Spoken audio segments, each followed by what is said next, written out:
right, I want to talk a little bit about how to spice up your chord progressions when you're playing open chords. And I'm mostly talking about a progression that you're basing on a G major chord, which with the capo is A major, but we're just going to call it G major for simplicity's sake. So a progression that's centering around a G major chord or an E minor chord.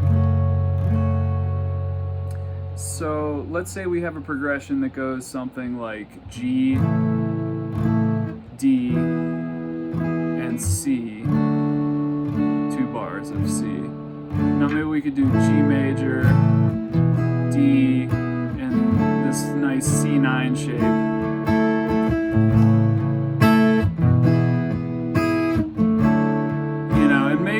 This already, maybe you're kind of playing this a lot and not really knowing what else to do with it,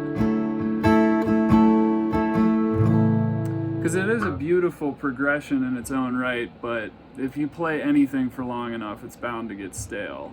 So what we can do is use a pentatonic scale to sort of add little embellishments in between the chords.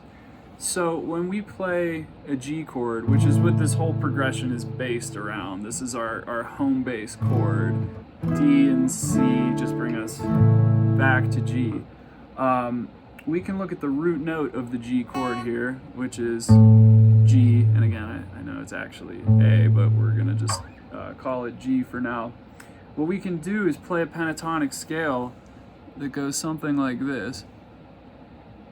3, open, 2, open, 2, open, 2, open, 3, open, 3.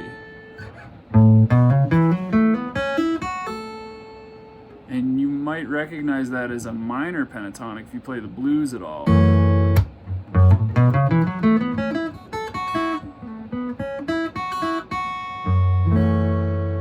Now we're just using it in a major context. So it's fret 3 on the low E string, on the high E string, and on the B string, right under the E string.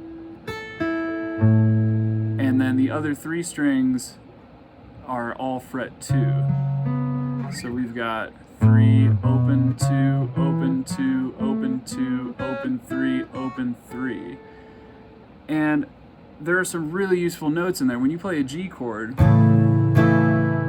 you can use finger 1 and do all these pull-offs on these other 2s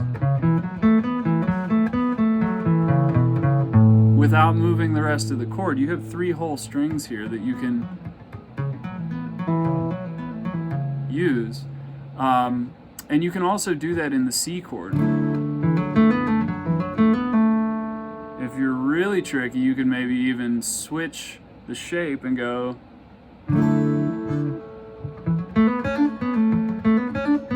There's all kinds of pull-offs there you can work with.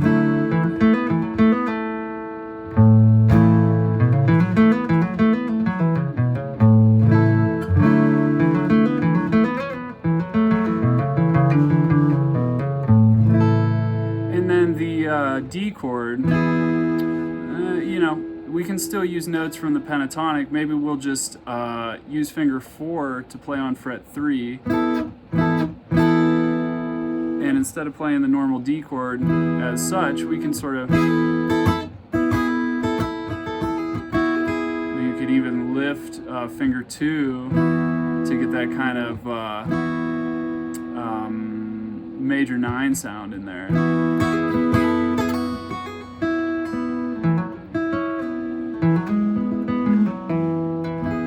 Kinds of sounds in there too, but for the most part we'll just keep it around that pentatonic. So as you're playing that progression again, now we'll try it and add some of those notes in.